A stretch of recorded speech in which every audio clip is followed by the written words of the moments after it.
right. So welcome everyone to this new conversation in the series of Sounds Like Sustainability Conversations. The series of conversations is a wonderful project that I'm doing in collaboration with the International Environmental Communication Association, the IECA, and it is a journey.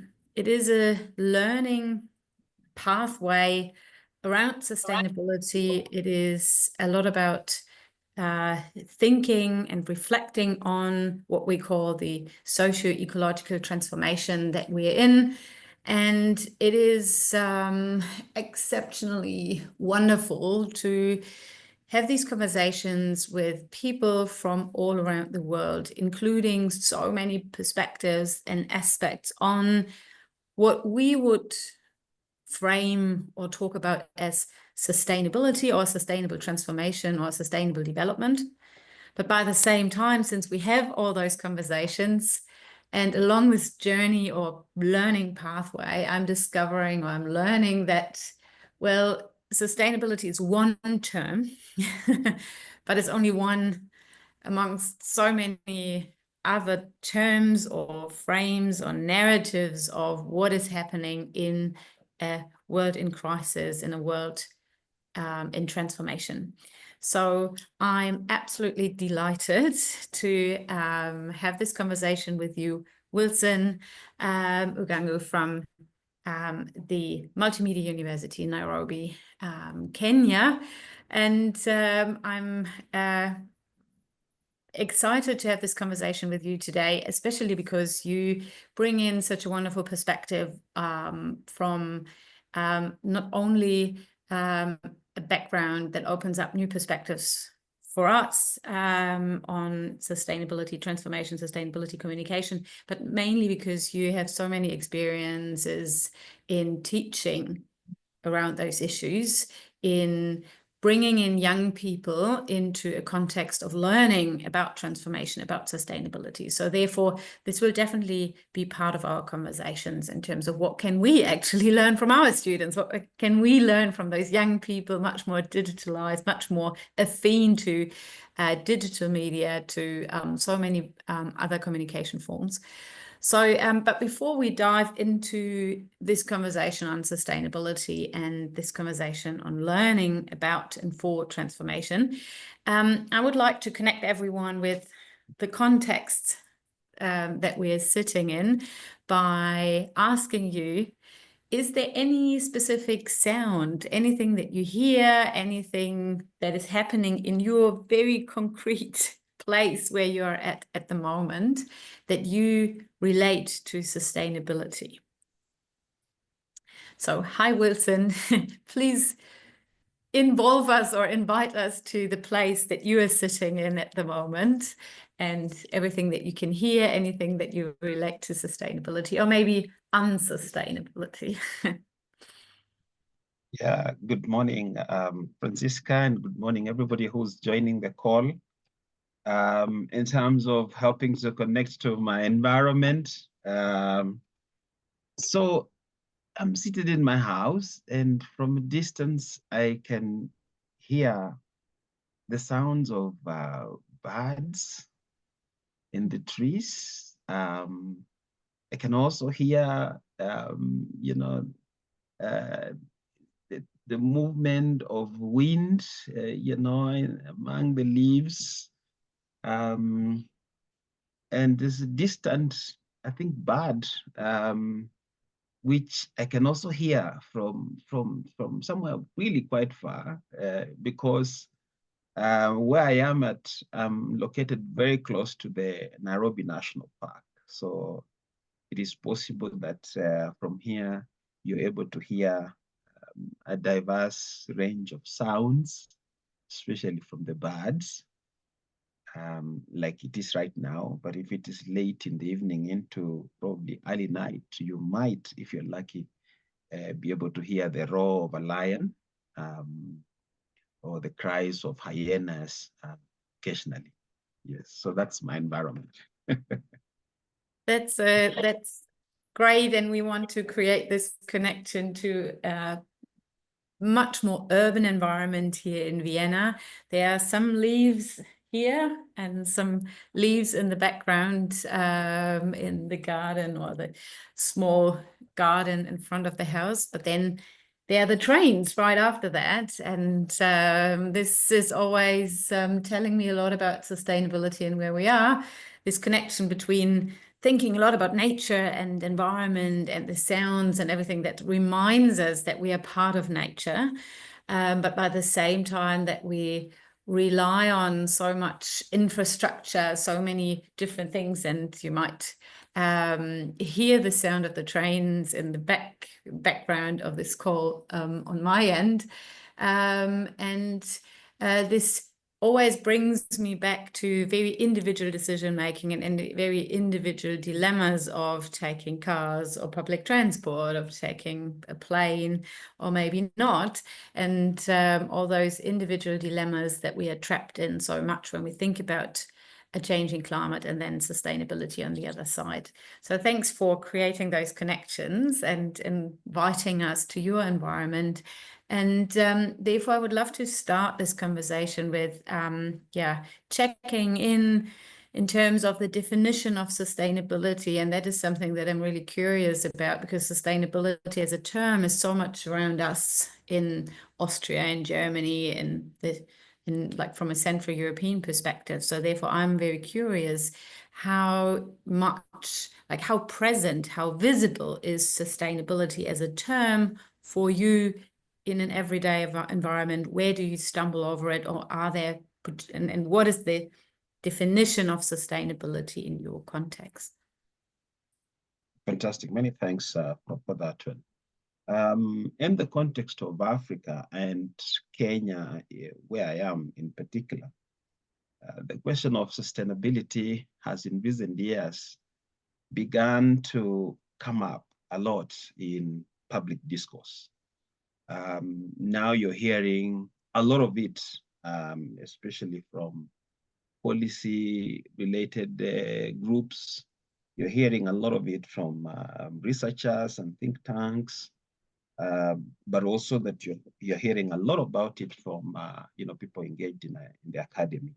But for me personally, in terms of definition and what this term means, and relating it to the issues that we have to deal with on a daily basis within this context, I think for me the question of fairness, balance, justice, opportunity for all, participation and engagement by groups within society. For me, those are terms that really come very close to helping to define and to give meaning to the whole question of sustainability in an African context. Yes. This is amazing, and what I can hear, correct me if I'm wrong, but what I hear that this is a perspective on sustainability that speaks a lot about social issues and social sustainability. This speaks a lot about a just transition or just transformation in terms of, as you said, justice, opportunities for all, engagement of people in societal decision-making processes. Do you have an example of like a project or a specific political engagement, or maybe something your university does, where this social responsibility is taken, or where this social justice is linked to sustainability as an idea? So let me refer to a more contemporary conversation that is happening in Kenya right now, and it has to do with the youth. So for me, one of the things that stands out when we talk about sustainability and looking into the future is the question of the youth, and how the question of young people becomes very central in terms of defining all these things that I have talked about.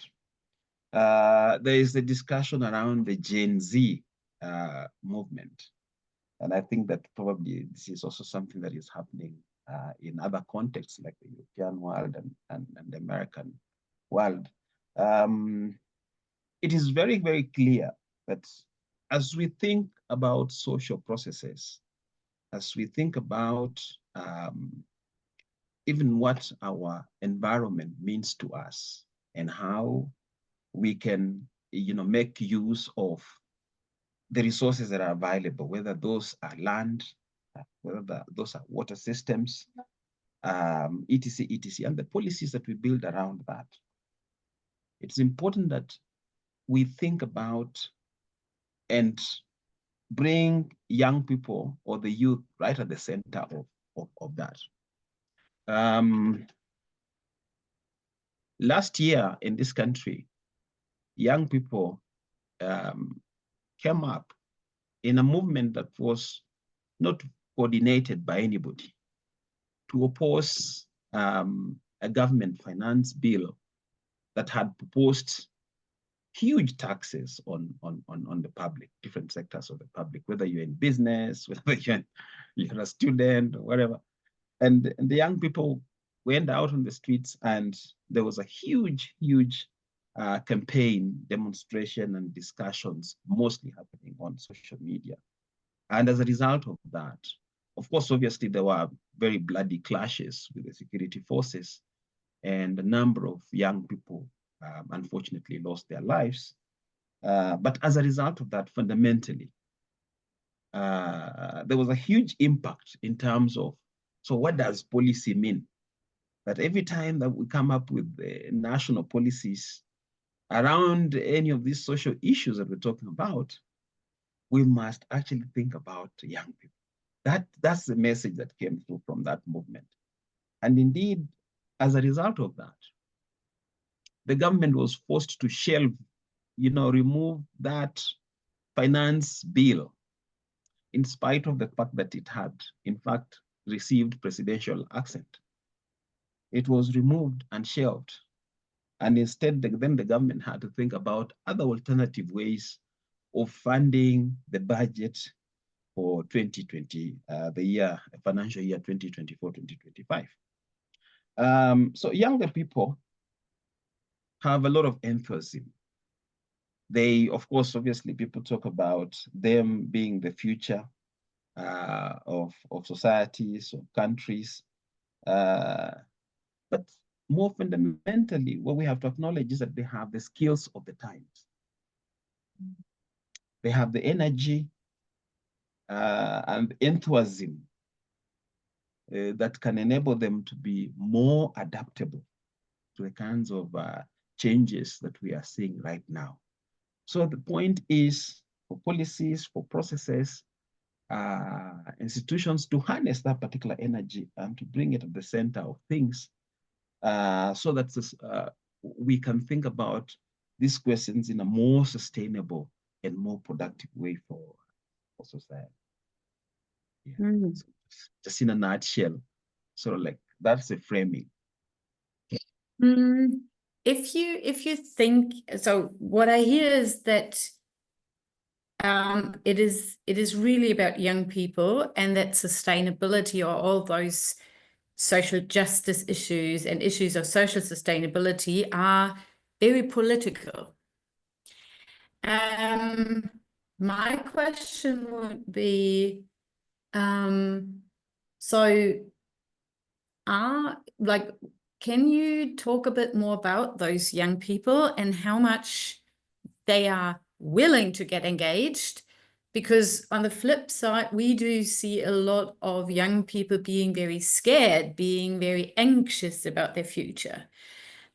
Is this, things like eco-anxiety are debated a lot, so that young people are not as engaged or only partly engaged because they feel more either, I can't do anything anyway. So so this is all wrecked and I'm like there's no chance to change anything, or they feel anxious or helpless. So therefore my question would be like, what about young people, especially that you are teaching, that you're interacting with in a university context? Are they rather anxious? Do they feel helpless, or are they actually politicized in terms of engaged and really happy and willing to do things and get the skills and competences to then be a change agent? Yeah, and I think that's a very important question.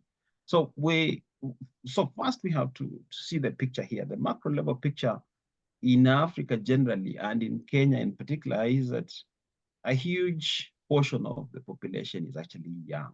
Almost slightly over 60% of the Kenyan population presently is actually 24 years and below. Just slightly under 30% is what you would consider, people in their 30s and onward. So a lot of these younger people, given their numbers, and that's where the power lies. They have the numbers, and so they can, as a result of that, be able to influence many social processes.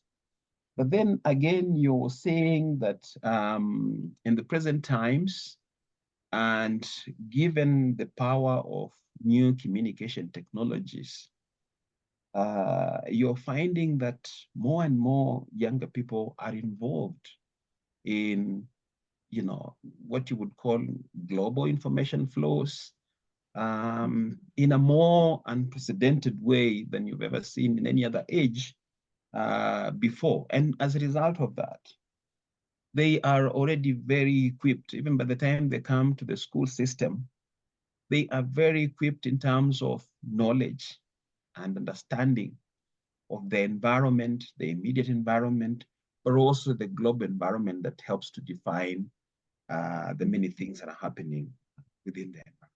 So even in terms of pedagogical approaches in school, you can now not go and teach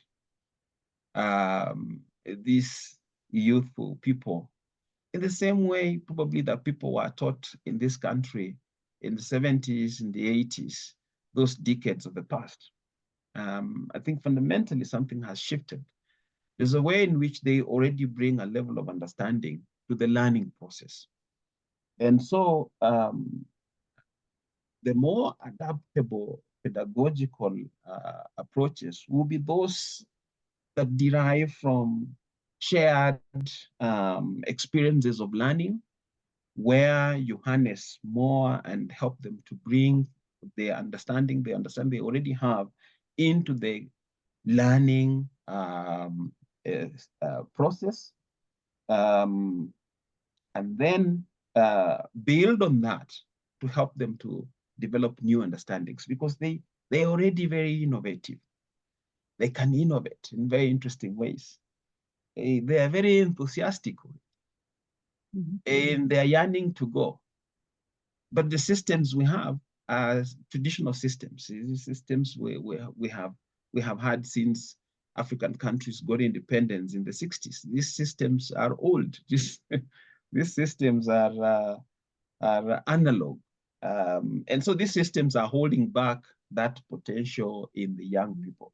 And that is why I was saying that as we think about remaking our society in a more sustainable way, to be able to take advantage of the opportunities that are there in this new world, we have to think about freeing this power, this energy that young people have, so that they can innovate more, and so that they can try out the ideas that they already have in a more open way. They can collaborate and network and build partnerships with others in a globalized world.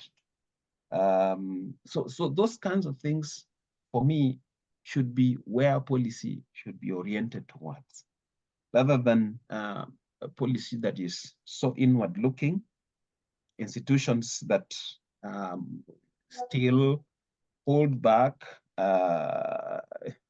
and are shaped in a way that helps to perpetuate practices that have defined public African leadership in the past,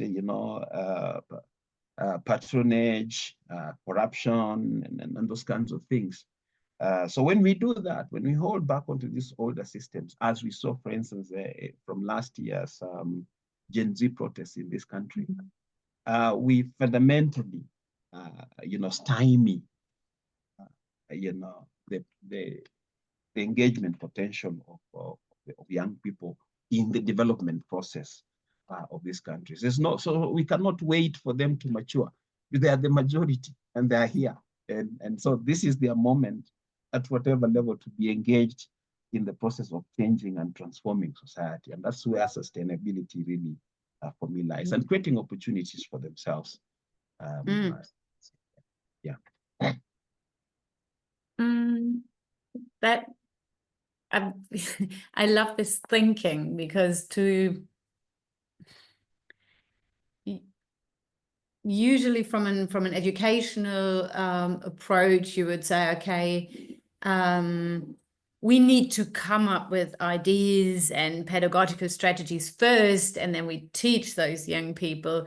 But what I hear from you is much more thrilling and exciting in terms of, no, we just need to open up spaces and facilitate them being actually innovative and them getting engaged, because there is so much energy, as you said. To kind of link it back to where we started, is there any, would you say that those young people, kind of, we just stick with this frame, or new generation, do they work, or do they actually use sustainability as a term? Or would you say that they have different terminology when they speak about the future? Do they use different terminology or different principles or concepts when they speak about sustainable development or transformation or change? Or do they actually use sustainability as a term? What is your feeling there? Or and this was another very interesting question. So you will not hear them use certain canonical terms like sustainability in defining what they're doing. But that clearly, when you look at and analyze and try to understand what they're doing and they're thinking about their actions, then you begin to see how those actions embody the very spirit of the question of sustainability.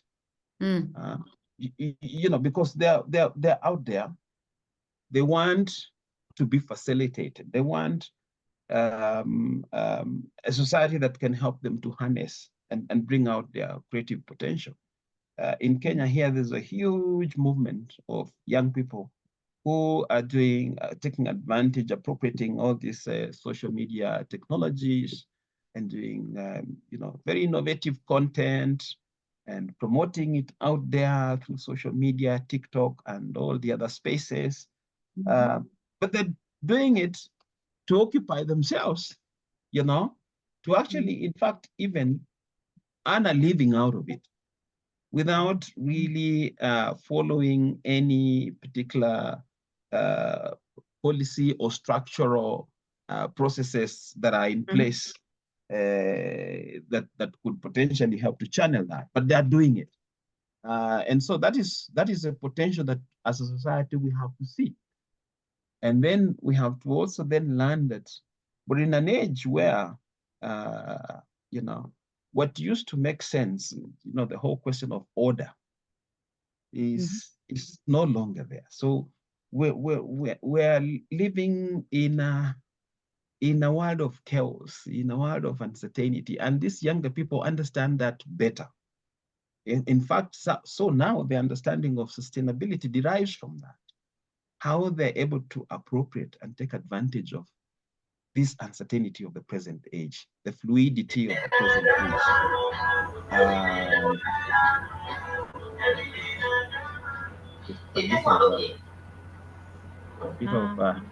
Wait a sec, I will try to, I Okay, can very sometimes be a bit overruling. And, no, it's fine.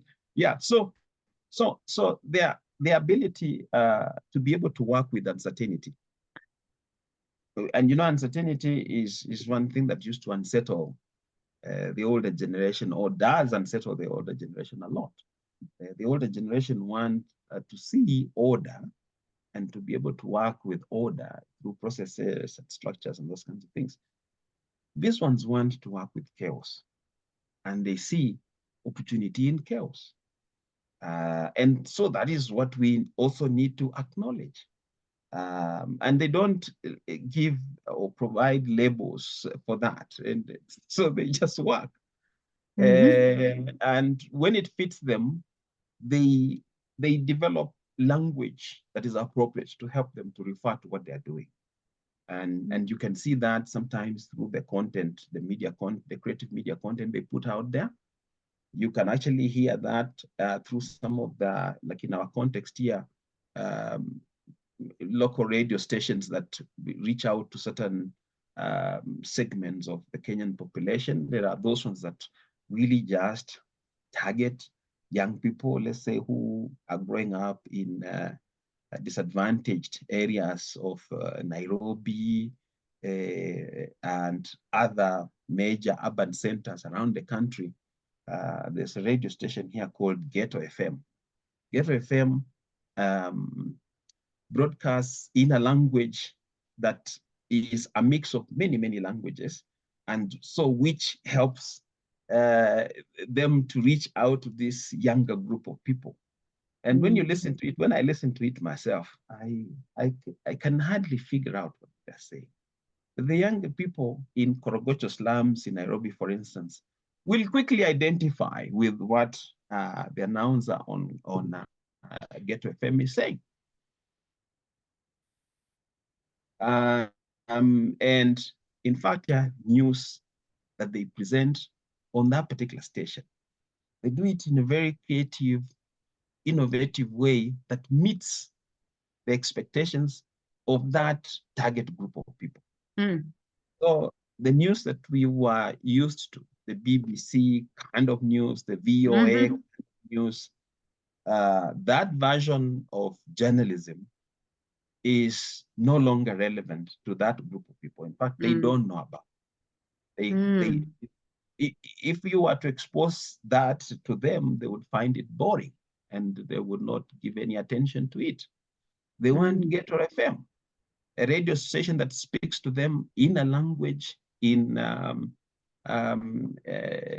in a way that they can relate with, and that speaks to their day-to-day lived experiences. So that is what I'm trying to talk about. So in terms of shaping national policy around some of these things, and how we deal with traditional questions of development in Africa, because these questions have not changed. Questions of dealing with disease, ensuring that more and more people within our population have access to education, ensuring that people have access to affordable housing and those kinds of questions. These questions have never changed in Africa. They still remain the same from the time when most of the African countries got independence in the 60s to date.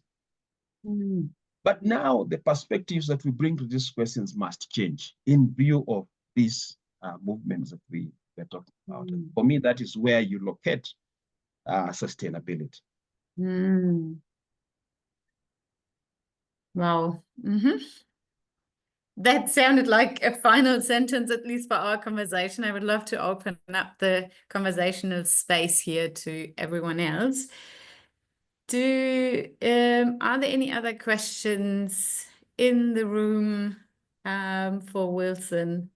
So I don't want to guide the whole conversation, but really want you guys to ask whatever is in your mind now.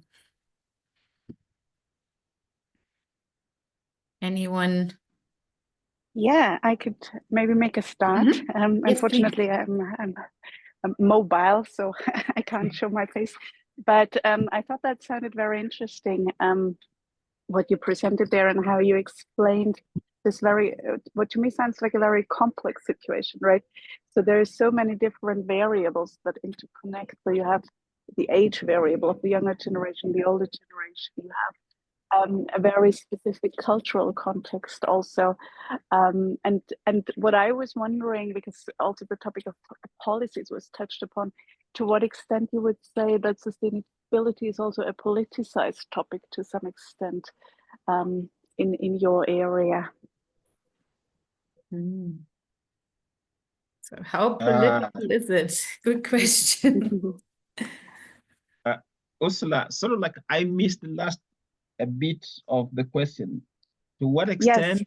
Yes. It is also like, because it seems to be a topic that is polarizing, right? Because the younger generation and the older generation seem to be having different thoughts on the topic of sustainability. And so I was wondering to what extent it's not only polarizing, but also politicized as a topic, you know? Is it something that is also picked up on the political scale? Is it used as part of a political agenda, possibly, like kind of pro or against sustainability? Is that something that comes up as well? Fantastic. That's a very good question, but also a good perspective to this conversation. Very true. So from that, you know, dimension of age, generational difference, older people within our setup who are now in the minority, you know, are in charge of the institutions. They are in charge of the processes, whether those people are in politics or in government or in the private sector. They are in charge of the process, the institutions, as it were. And they like order. And they operate in systems that are structured mostly in a top-down manner, so that it is a big person, the elderly person, who has all the knowledge and who is then passing it down to the younger person, who is assumed within that setup not to have as much knowledge about whatever issue it is that you're talking about, whether it is innovations in agriculture, whether it is talking about dealing with corruption, affordable housing within our setup, or improving health systems. Those systems are top-down oriented. Now, the movement you're seeing from the younger people is a movement that is sort of like saying, no, in fact, we don't want these top-down structures. We want structures that are more horizontal. In fact, in a very extreme case, we want structures that are cyclical, you know, without any sense of one person is talking. If you look at, let's say, communication in the traditional sense, the linear flow of communication, the speaker talks and the other person listens. Now they want a situation whereby this is more transactional, more dialogical, more multi-directional, as in all these forces, all these energies are coming from all points and all directions. And so the other example that I just, the example that I still refer to is the movement from last year, the Gen Z movement, where they were saying that, in fact, we are leaderless. We don't have a leader. There's none among us who is senior than the other. So meaning that they were opposing the whole question of hierarchies. And still that is within the understanding of sustainability, without using a label to indicate that this is what they're thinking about.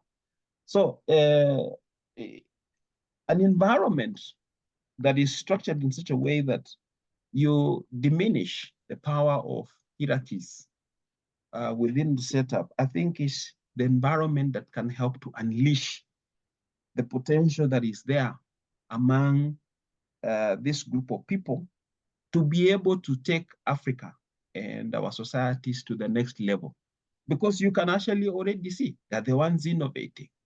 This thing of M-Pesa, the one of transacting money via the mobile phone, was actually, something, an idea that came up from a young person here in Kenya several decades ago. And corporate companies then bought the idea and owned the idea, and you no longer hear about that particular young person anymore. In fact, he disappeared from the scheme of things. And there are many such innovations, such good ideas that are out here. So we just have to find a way to channel them by diminishing hierarchies within our setup. When we come up with policies, there should be policies that acknowledge that this is the reality and these are the times that we're dealing with. How best do we harness that energy, that creativity, to be able to unleash the potential of our society, because that is where that potential lies. Thank you very much.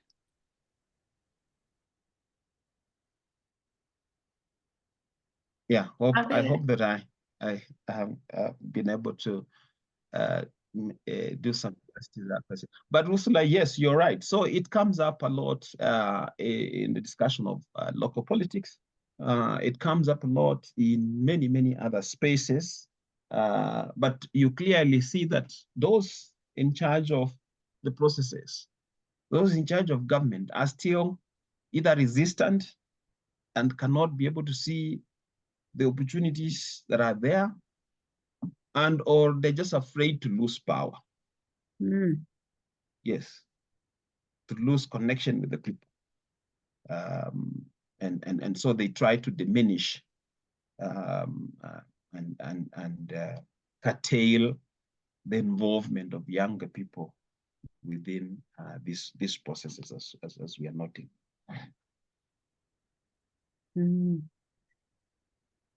Thank you so much. I just made so many notes because I think this notion of not talking about SDGs and global politics and all that is so important. It's such an important learning because, of course, if we do so, if we do bring in all those frameworks, it always manifests those kind of top-down structure processes of this needs to be implemented, this needs to be institutionalized, and this is always this kind of, or this notion of order that is manifested through those sustainability policies as well, is something that I find super, super interesting, because this is not as much questioned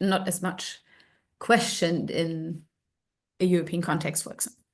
It is questioned though from a corporate context sometimes, because they feel highly over-regulated. Yeah. But of course, the dynamic or the perspective on that is very different here. Are there any other questions before I talk again? Yeah, so I have one question. Thank you very much for all the insights. Very interesting. So you talked a lot about opening up space for the young generation and facilitate learning. And I wondered what concretely you do in your teaching to like give the Gen Z the space to really benefit from the course. Fantastic. That's a very good question. So at the university, really, that's where now you really get a taste of a lot of these movements and how they are manifesting. And as I mentioned earlier, those who are involved in the academy must now rethink teaching strategies, the whole pedagogical philosophy, that informs how, we interact with students. So in the very spirit of moving away from those traditional models, top-down models, the learning environment has also to change. Within Kenya, for instance, our education system is now transitioning to something new. We're now putting in place what we are calling the competence-based curriculum. So this curriculum identifies at a lower stage the potential of a student, and then we build that through the process. So if you're very strong, let's say in the arts, you already are showing a talent in music and whatever. So we start to build that from the earlier stages. If you're very good in sports, we start to build that from the earlier stages, and we move you through the process, the very end. So what we are trying to say is that pedagogical strategies must also be structured in that way. Must be those that identify the potential that is there within the classroom situation. And the learning process must be based on, and it has to find a way of harnessing and bringing into the center, the experiences, the different experiences, the varied experiences of students. Because they are coming in already well exposed to a lot of information, a lot of learning from different sources. They are very active on social media networks. The exchange of information is there, local, national, global, and they're involved and they're engaged. So there's nothing you're going to be telling them that is very new.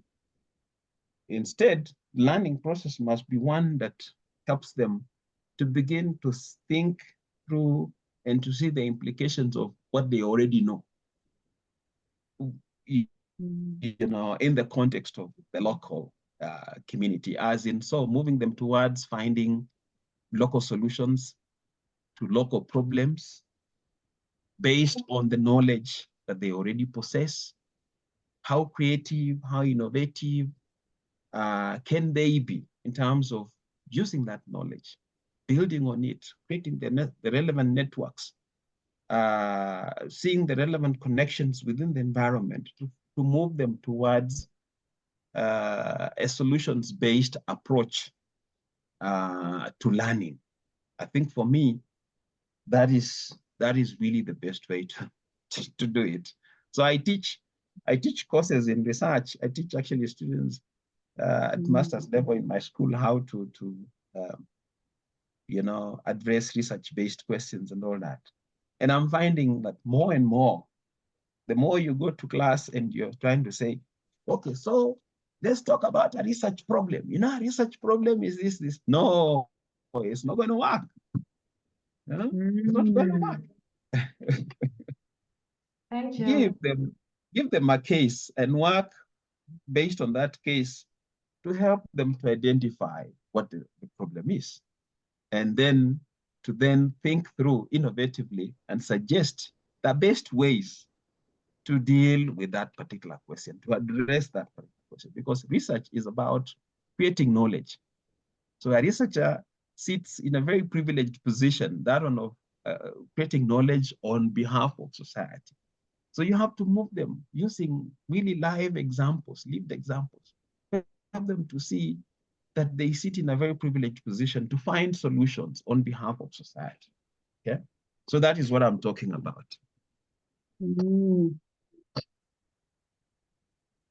That was actually so. I already made so many notes, but I put this right in the middle: create knowledge on behalf of the society. And I think this is. Thank you so much for saying that, because I think this is important for all of us here now in this conversation and beyond, everyone who's then listening to this conversation, to really take this away and remind ourselves that doing research is not a self-fulfilling purpose. It's not just like, oh, okay, let's whatever, find a research question and do that. But it's really creating knowledge on behalf of the society.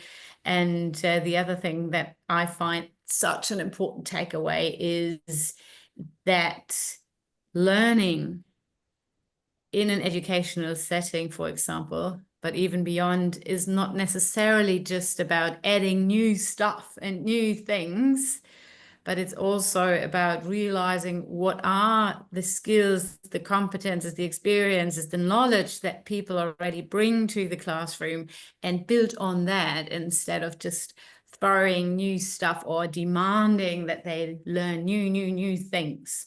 So thanks so much for this amazing conversation, Wilson. I will kind of tie the knot here and end this conversation now, and leave everyone to their daily meetings, doings, teaching, whatever is happening. But I want to thank you so much. That was really not only insightful, but really stimulating to remind ourselves of what we do as teachers, as educators, as researchers. And I took a lot of aspects from this conversation. So thank you so much. Thank you very much too. And I'm happy for the opportunity to participate on this forum and to share my thoughts from my context with this broader community of people who are engaged in this network. Thank you so much. Yes. Thanks a lot.